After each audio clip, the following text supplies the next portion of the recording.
Thank you very much to Laura and Meg and Larry for having us. It's exciting to be here. I think we're very much looking at sort of the future of marine conservation in the room here, so that's exciting.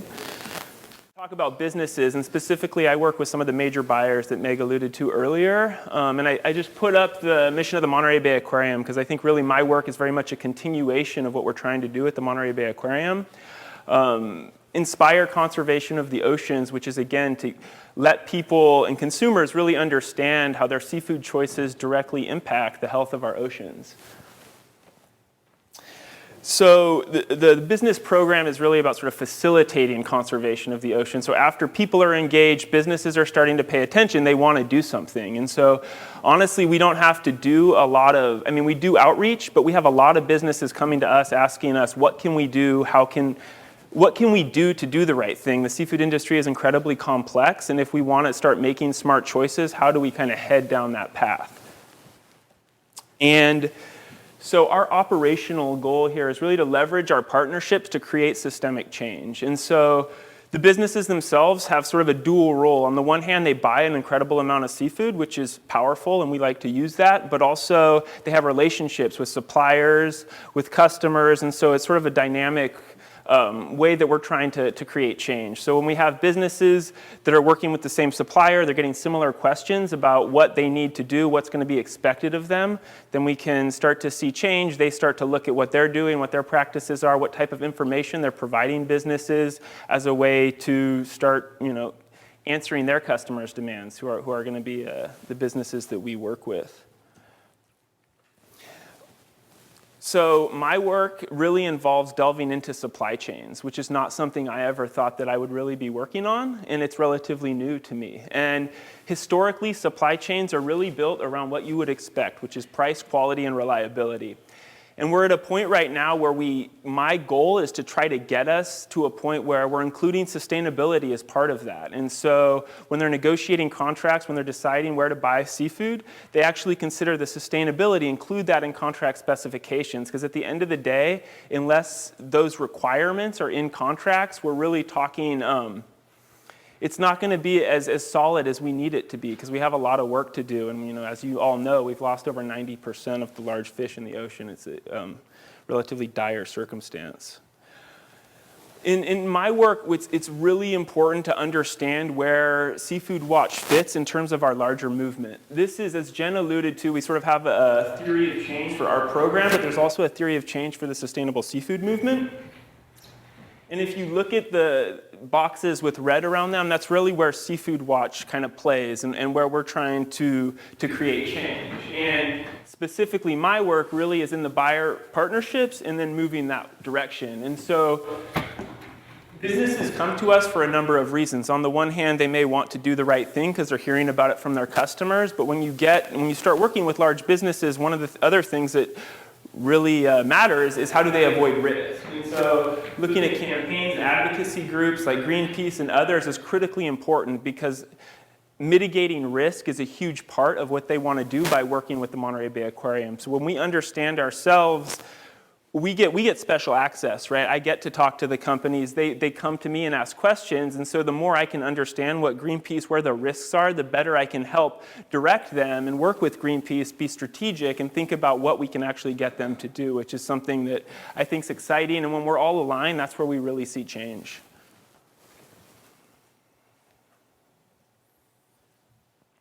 So at the risk of stating the obvious, businesses must be profitable, grow, and respond to short-term immediate pressures. And the reason I put this up here is because I spent a lot of time in academia, and I think a lot of us come from the nonprofit world and the academic world, and I think it's difficult to overstate how important the bottom line really is. And so everything that we advise, every decision that we're asking businesses to make is really going to come back to the bottom line. And how's it going to impact profits? How's it going to impact shareholders? They have a lot of considerations that don't have to do with sustainability, global capital markets, drought, natural disasters. So we can't it's just important to be aware of that world when we're trying to advise folks on what to do around sustainability. Again, the more we're aware of what they're dealing with, what folks that I work with are going to have to go and talk to their bosses about, the more effective I'm going to be in telling them and thinking about how we can maneuver what they're doing in a way that we're going to get a yes from the corporate decision maker to actually make this decision that's going to impact the health of our oceans. So again, procurement systems, price, quality, and reliability. I'm going to talk a little bit about kind of what supply chains look like and how we try to navigate them, leveraging our science to create change.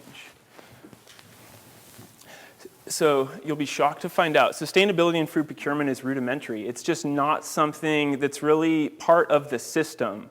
And so trying to create systemic change is really difficult, and there isn't one pressure point or one place that you can really point to say this is what we have to do, this is what's going to drive change, and this is where we're really going to go for it. It's much more of a longer term proposition, much more of an evolution as opposed to a revolution type of situation. Again, just highly decentralized systems. There's no I was used to in my previous work, this is the decision maker, this is who we need to influence. That really doesn't exist in supply chains. And so you talk to one person, they're like, oh, well, so-and-so told me this. There's a supplier here that says this. And it's just, you get a lot of kind of passing the buck. And so someone actually taking responsibility and saying, yes, I can do that is actually rare. And so you don't have that level of kind of, this is directly what we need to do. And so kind of work within that framework, you be patient and build relationships with whoever you need, and really just be aware of sort of the circumstance of the person that you're dealing with, and what role they play within the company, who their boss is, who they report to, what line of business they're in, is all really important about how can I get, ultimately, their supply chain to respond and them to buy good fish and less bad fish. One of the common sort of challenges we see is big businesses want to come and we say, okay, well, we want to do something, and then they create a CSR department, right? And so there's a corporate social responsibility person, and they're going to go out and they're going to talk about all the good things the company's doing. The challenge with that, and I think we need to, eventually when we're at a place where businesses are really embracing sustainability, they aren't going to have special departments for it, right? It's just going to be part of doing business. And so that's really where we want to head. And so a lot of times I'll be working with CSR folks who really well-intentioned, did environmental studies and got a job in the corporate world, to do the right thing and help drive change, but they have no power. They aren't the ones who are signing contracts. They aren't the ones who are negotiating contracts. They don't have the supplier relationships. And so oftentimes I'll be talking to someone and here's what we're going to do. They're just like sort of a dead limb within their own corporation. And so it's really how do we empower them to have more force within their own company? How do we help them build relationships? How do we just understand where they're coming from so that when we put asks on the table, we can help educate them, not just about the issues, but about what it's going to take within their own company to actually move things forward. And so that's a big challenge that we see a lot. So supply chains, again, are very fragile.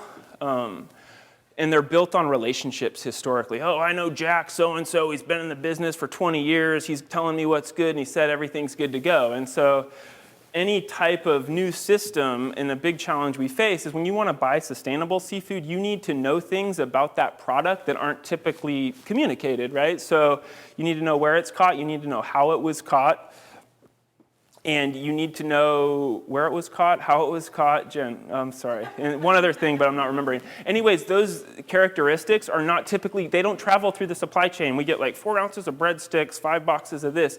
That I can't tell if that cod is sustainable if it just says, 4-ounce breadsticks. And so we're talking about very complex, bureaucratic sort of data systems that need to make fundamental changes. And so when you talk about making changes, sort of entrenched actors and processes really see that as disruptive, and that's something that they don't want to deal with. And so again, just being aware of that. And I think one of the things that Jen talked about is consistency among NGOs. When businesses are being asked to do something, it's really helpful if the NGO community has a consistent ask. Otherwise, you're going to be constantly it just increases the likelihood they will do something, essentially. And when they're talking to suppliers are getting the same ask from different businesses. Again, you get that sort of reinforcement that you need to spark action. As Jen said, really at the end of the day, in terms of businesses, consumer demand is really what's going to drive have changed throughout the system. So we have to keep it top of mind. Of course, we want consumers to only buy environmentally responsible seafood, don't buy off the red list. But like Jen said, if they just go in and make an ask, that's enough to keep it top of mind for businesses. When we have famous chefs on, Top Chef or whatever is talking about it, that's really critical to keeping businesses engaged and keeping them wanting to do something, along with the risk mitigation that comes with someone like Greenpeace who's going to debrand you or fly a blimp over your building or whatever. That also is really helpful. So at Seafood Watch, there's a bunch of different businesses. They're all unique in many ways. And so we have to standardize really what our ask is. And we have kind of two tracks in our business program that both fall. And the track I work on is the major buyers, and I'll show you the businesses that I'm working with. But also we have a track for just restaurants, mid-sized retailers, anyone who wants to do something. It's more hands-off. They make a commitment, and they really can run it on their own. They have, maybe a handful of seafood products that they're buying, whereas the folks I'm working with have 3,500 different SKUs, and it's just, they need more attention. So making a commitment, as Jen mentioned, is a requirement to be in our program. You need to have the will or just have an objective that you're trying to accomplish, which is to buy environmentally responsible seafood based on our criteria, which we think is the best, of course. An annual assessment. So establishing a baseline, and out of that conservation alliance that Jen talked about, we have a common vision, which we talk about. And it basically has 6 key elements that you need to, the businesses, it's kind of that consistency, right? These are the key things that you need to hit in order to have a really solid, sustainable seafood program. It's going to be make a commitment is the first one. Collecting data, again, is just huge. The system is not set up to know the sustainability of your seafood. So that's something, collecting data, getting the information, the source fishery information you need is critical. Buying environmentally responsible seafood is another one of those. Supporting reform is an interesting one. We're a market-based program, but at the end of the day, if we're really gonna see the change that we need, government's gonna have to play a role, in my opinion. And so where we can, businesses are willing to support legislation in some cases that can really make a big difference, and so that's another way we can leverage our partnerships to create change. Financial contribution to support the program.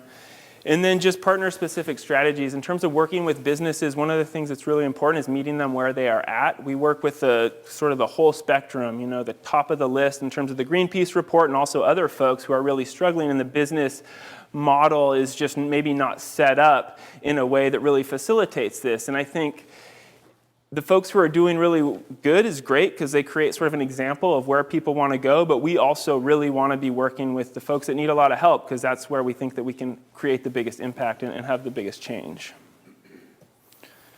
And so these are the businesses that I work with, and as Jen mentioned, Compass Group is the largest food service company in the world, and they're not really a consumer-facing brand. It's universities, so they're kind of behind the scenes. They buy, but tremendously important in the market. Aramark is another one who does sort of contract food service. Mars is, we work with them. They do chocolate, pet food, and gum, and so you could guess which one of those we're working with them. It's not gum, and it's certainly not chocolate. We get a lot of chocolate. We do get a lot of chocolate as a perk of that, but pet food, and Mars is in many ways one of the largest private companies in the world, a very forward-thinking company, and does a lot of very cool stuff, and so they came to us and they want their cat food to be sustainable, so we're working with them on that. Santa Monica Seafood is a really large seafood distributor who works really with all of these companies, and you see it's just, the system is so interconnected, and when you go kind of up the chain, it gets more consolidated. I think I saw a stat the other day, over half of the groceries purchased in the United States really goes to the top 4 companies, and Walmart gets almost a third of that total spend in groceries. And so the higher up we go, we're really dealing with a lot of the same players. When these are the folks we work directly with, but Walt Disney, Walmart, these are all companies who come to us just because of the presence that we have and really the power of our program. And at the end of the day, like Jen said, it's the science and the credibility that makes us who we are. And so, we're growing nationally and in North America. The Blue Ocean Institute, another really big NGO that kind of had one of those consumer-facing lists, we've merged with them, and now they're using our criteria, which is a big step for us. And so with Whole Foods, they're going to transition all of their procurement towards our criteria, which is something we're very excited about. Please don't tweet that, whoever is tweeting. So there's a lot of exciting things happening. We're growing, and more businesses are coming to us and looking for advice, and we think it's exciting. We have a long way to go, but it's progress is being made. So that's all I have.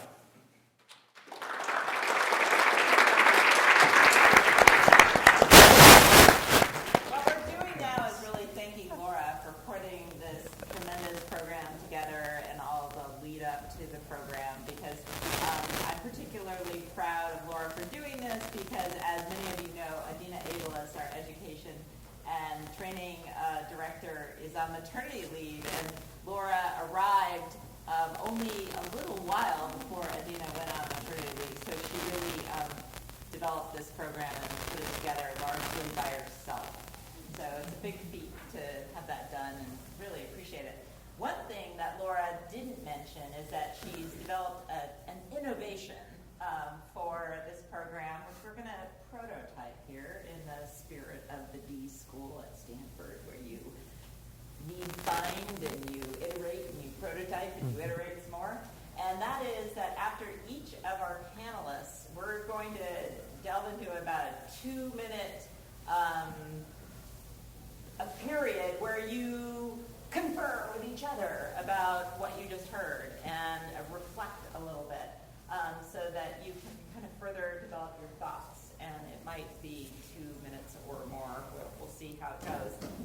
And this is all in service to a really rich discussion that will happen not only among the panelists, hopefully I'll be able to help with that if you need it, but then between and among all of us after the panelists have each presented and talked a bit among themselves. So this is an opportunity for you to really kind of fortify your thoughts a little bit and confer with your colleagues and test some ideas and think about the kinds of questions that you want to be asking the panelists. So thanks, Laura, for that innovation. I think it'll be a lot of fun to try it.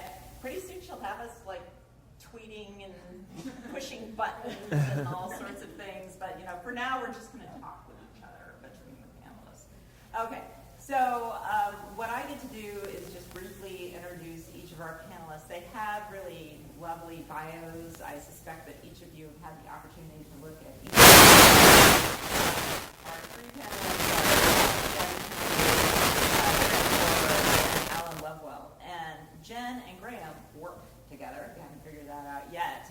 At one of the Center for Ocean Solutions collaborating institutions, the Monterey Bay Aquarium.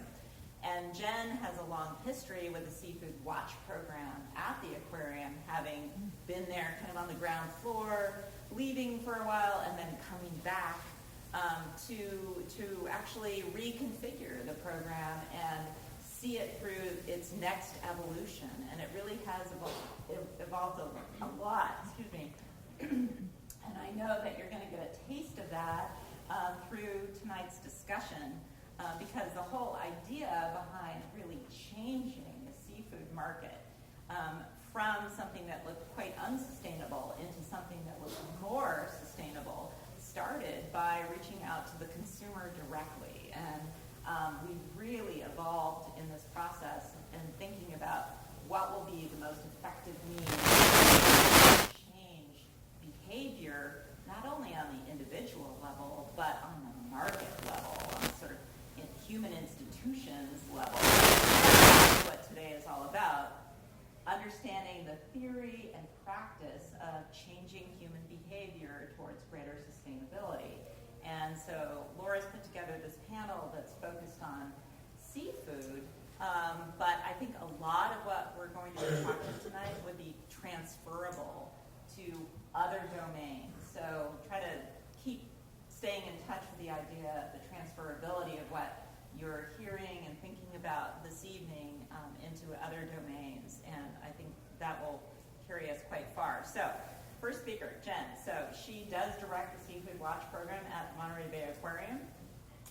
She's done a lot of work with fishermen in the past, working with fishermen's associations, working at Oceana, advocacy side, and working kind of in the academic terrain as well, thinking about fisheries and sustainability from an environmental sciences standpoint.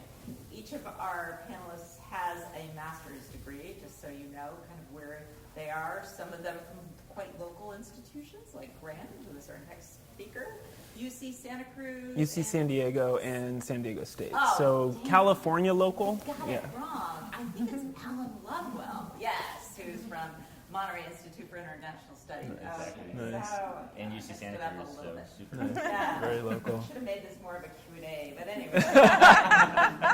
Graham works with Jenn, if you haven't figured that out already. And he's part of this evolution of the Seafood Watch program, where they've really pivoted and started looking at the vendor relationships and the buyers, the major buyers. So he's engaging with these really large-scale forces in the market and helping Seafood Watch leverage this opportunity through these huge buyers. And so we'll learn more about how we investigate and understand the market and what the power of addressing the market at these key leverage points looks like. One fun fact about Graham is that when he and I first met, he was like, I know you. You were on the California Coastal Commission. I used to do local land use stuff on in coastal regions. So he has a rich and diverse past that includes coastal land use, if folks want to talk about that with Graham.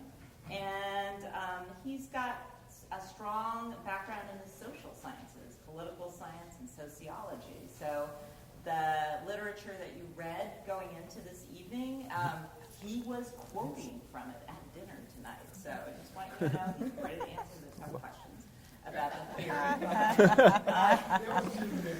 Sure. Yeah. No, I certainly am not. No, just kidding. All right, so Alan Lovewell, our last panelist, was recently a contestant in Fish 2.0. So any of you who want to find out about some of the really innovative stuff that's going on with sustainable fisheries and how young entrepreneurs like Alan are pitching themselves to venture capitalists and other financial investors. He has good stories to tell about that. He was born and raised on the East Coast, has a lot of experience with New England fisheries management, but also abroad in Indonesia and working with the Nature Conservancy and Conservation International. And Alan founded this local business that has been underway for about 3 years, now has over 400 customers, called Local Catch Monterey Bay. And how many of you know about Local Catch Monterey Bay? Yes. Oh, look at this. Man, if nice, they are not nice. they will be. How many are members? Exactly. Alan told me to lock the door. You can't leave unless you sign up. So Their business plan. Yeah, exactly. Captive audience. initial job I think Coercion. is just about done. Each of our panelists has prepared a short kind of presentation to serve up the different elements of how they think about adjusting human behavior and market behavior. And then after each of them, again, the 2 or so minutes where you get to jabber among ourselves, and then we'll come together as a panel, we'll ask a few more questions, but then really opening it up to all of you so that we can have this really rich discussion. So Jenn, you get to kick us off. Sure. We're going to test my technological savvy. Right, Laura? So I'm hoping it's right. There we go. Okay, that was painless. Thanks for being here tonight. I know on a Friday night, month of December, maybe not where you want to be right now, but we're going to keep this engaged, and we're going to talk to you about how Seafood Watch started and where it is today, because it's really been an amazing journey over the past 12 or so years. Like Meg said, I've been with the program since the beginning. The Seafood Watch concept actually launched in 1997, 1998 with an exhibit called Fishing for Solutions. Does anyone recall that exhibit? Yeah. So it talked about the issues threatening marine life, especially as it relates to fishing activities, but it also put a positive spin on it. What are fisheries doing to improve or modify their gear to minimize their impact? So to complement or accent that exhibit, the aquarium started actually doing some pretty crude assessments of fisheries and aquaculture operations against a handful of criteria, looking at, like stock status, bycatch rates, habitat impacts from particular gear. And they put a little list out on the tables in the restaurant at the time. And they were meant to be table cards that stayed there. And people started taking them. And that's exactly how the Seafood Watch program was born. At the same time, Carl Safina published in Audubon magazine a list of seafood. Who remembers that centerfold? It was one of the first big lists that got out mainly on the East Coast, but it did trickle nationwide. So the nice thing is you had a movement on the East Coast, a movement on the West Coast, and we're trying to coordinate, and a movement was truly born. And when we started, the movement was very, very consumer focused. It was just making people aware that you can start sourcing your seafood from more environmentally responsible fisheries and fish farms. We thought it would take 10 years at the time, at least, for businesses to engage. And the real focus around engaging the consumer was to get them to not source or buy anything from that red list or the avoid list. Okay? When I show you our theory of change in a minute, you'll see how that has really changed. We are today a member of a group called the Conservation Alliance for Seafood Solutions. That is a group of 18 NGOs in North America who right now are engaged in working with businesses and consumers and advising them on more sustainable or environmentally responsible seafood sourcing. So it went from 2 organizations to 18 in this country and in Canada, and this whole movement is global right now. There's a lot going on in almost every continent globally. And our mission is really to engage and empower consumers and businesses to purchase environmentally responsible seafood. I'm going to talk about what that means here in a minute. I'll actually define that for you. But this is our theory of change right now. And like I said, when we started the whole program, 12 years ago or more, it was about changing consumer behavior with the hopes that businesses would soon come up with some sort of purchasing policies to do the same thing, avoid what's on the red list. At the same time, the whole concept of eco-certified seafood was percolating, and the Marine Stewardship Council was born, and the MSC Eco-Label came out.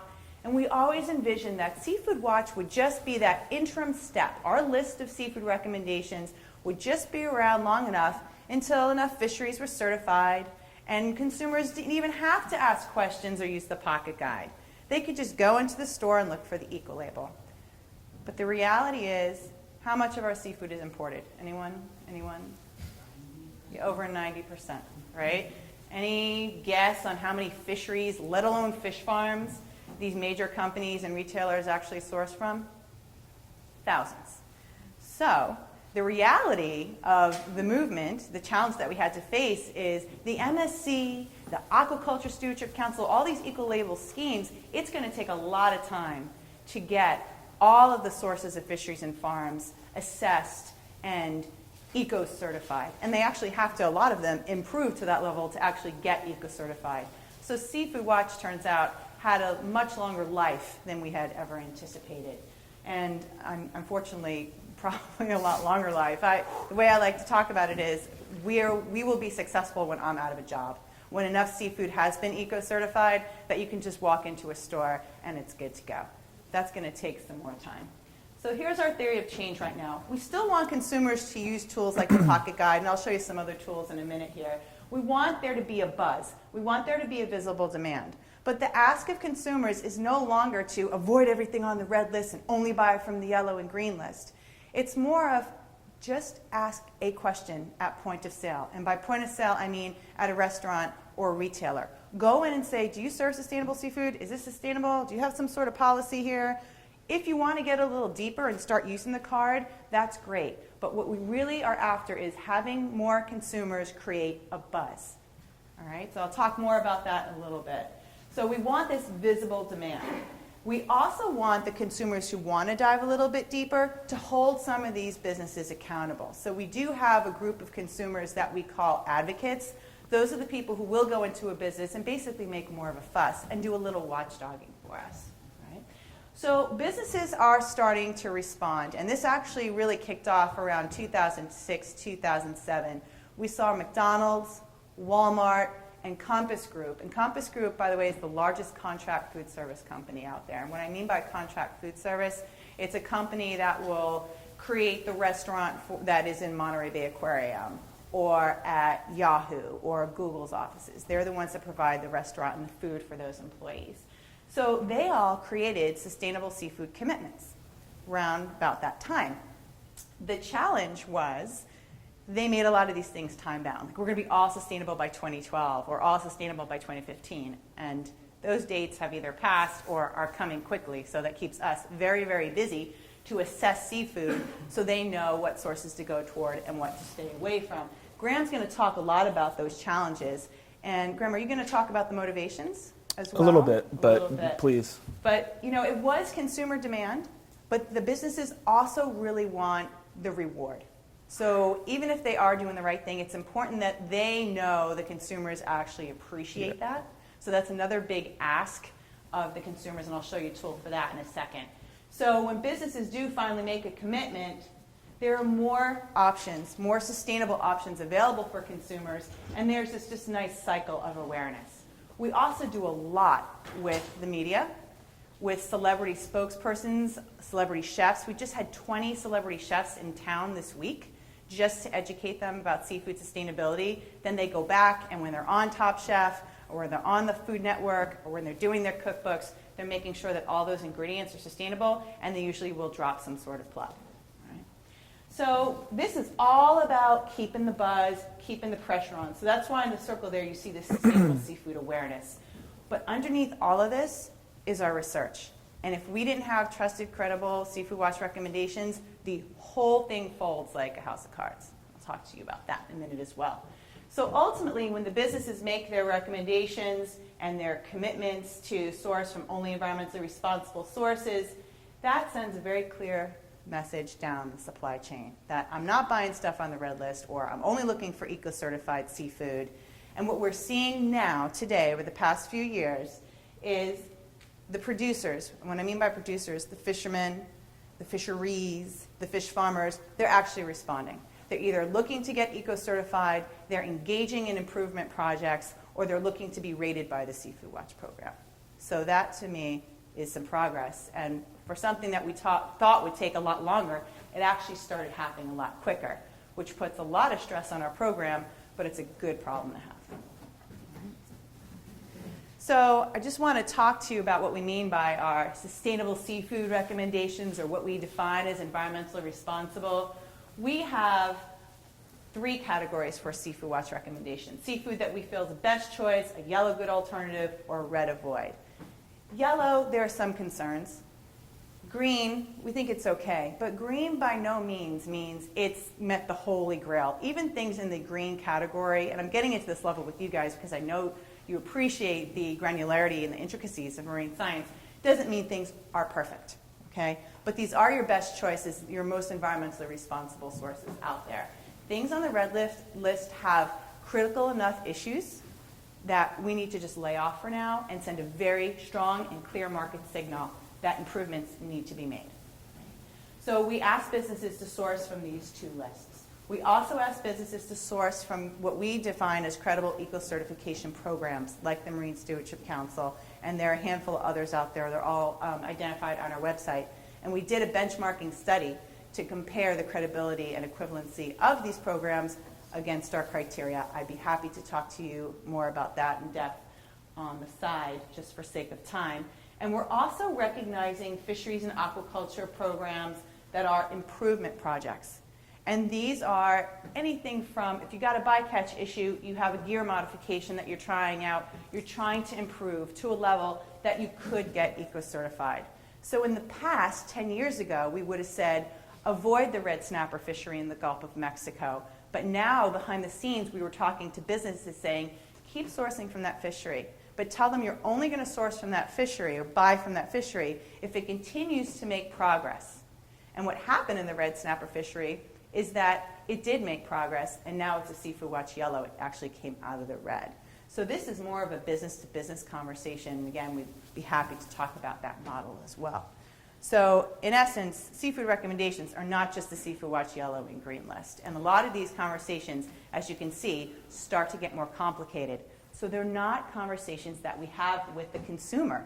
They're conversations we have with the business. So what you'll see on the consumer tools, like the pocket guide, are very general rules of thumb, questions you can ask at the point of sale to keep the buzz going, keep the businesses at the table, keep them held accountable. But the real focused, really detailed conversations are behind the scenes, business to business, and Graham will be talking about that. The Seafood Watch recommendations are actually supporting the work of a lot of those NGOs who are part of that Conservation Alliance for Seafood Solutions. All right, so groups like Fish Choice, Fishwise actually advises Target and Safeway on their seafood purchasing. They use the Seafood Watch recommendations. Shed Aquarium in Chicago advises companies in their backyard using the Seafood Watch recommendations. This is our attempt as a movement to harmonize so we don't have discrepancies and one group saying one thing and another group saying another thing. That was our huge Achilles heel over the past 10 or so years, where the critics, the seafood industry, anyone who just kind of questioned what we were doing, were able to say, how come you're saying this, but Blue Ocean Institute's saying that? So we needed to get rid of that Achilles heel, and we needed to minimize that confusion, so we came together as a movement, and now we're using pretty much the similar methodology, and that is that of Monterey Bay Aquarium. Graham will also talk to you how collectively this means over 1,000 businesses are using the Seafood Watch recommendations, and if you extrapolate that out, that's over 100,000 locations across North America. And we also have 100 organizations, zoos, aquariums, Georgia Aquarium, Seattle Aquarium, Lindblad Expeditions doing eco cruises. They're all helping us spread the word about sustainable seafood. So I'm just briefly going to go over the types of tools that we have so you can see how they go from very basic to much more complicated depending on who you are. So we do a lot of work with chefs and the media and reach out to the consumer group through social media. And this is, again, very basic messaging. Avoid farm salmon. What's another basic one? Does anyone know? Anyone? Seafood Watch recommendation? Come on. What about wild salmon from Alaska? Is that something you should buy? Yeah. So very, very general. Now, if I was talking to someone who was really buying Alaska seafood, specifically salmon, it would be a much different conversation if I was talking to Walmart. We would actually get down to the fishery level and talk about, well, you know, that run of salmon is actually, that fishery is actually kind of taking some endangered fish from BC, so you might want to avoid the Southeast Alaska fishery. This one's a bit more sustainable. The conversations are very, very different, B2B. But for this group, very basic, very engaging. The consumers, the same thing. Those pocket guides, general rule of thumb. We even have language on there that says, this is only a snapshot of our recommendations. It's only about 70 of them. Please go to our app or website for more information. Nobody reads that. So we continue to get the criticism that, you know, what do you do when a consumer walks into Whole Foods with this card, but Whole Foods is using our database of 2,500 more detailed recommendations? How do you rectify that? And that's through education of the staff at point of sale at those companies, so they can actually have a conversation and say, we understand you have the pocket guide. I got that. That is only a snapshot of their recommendations. If you go to their app or website, you will see that this is actually an environmentally responsible choice. That took me 2 seconds to say, but it takes a lot of training to get the staff to actually carry that message forward. I talked earlier when I put up that infographic about the theory of change, how important it is for consumers to ask questions, but also to reward the businesses. FishMap is one of the ways that we do that. Every time a consumer goes into a business, be it a restaurant or a retailer, and they have sustainable options on their menu or they have some sort of sustainable sourcing policy, we want them to mark it on FishMap. We also recognize these businesses on our website, and of course we just talk them up in media, talk about them with the celebrity chefs, and just continually get that buzz out there about what companies are starting to do the right thing. And just in case you want to drill down into any of the recommendations, all of the recommendations that we have are online. All of the assessments behind the recommendations are online. They're peer-reviewed reports. They take anywhere from 6 months to a year to create. It's a very robust process, and again, I'd be happy to talk about that in more detail later on. So, when you are a business, you're not getting the basic language, you're getting the much more detailed look. These are 2 examples of software packages that we have for businesses that will query our full data set of Seafood Watch recommendations.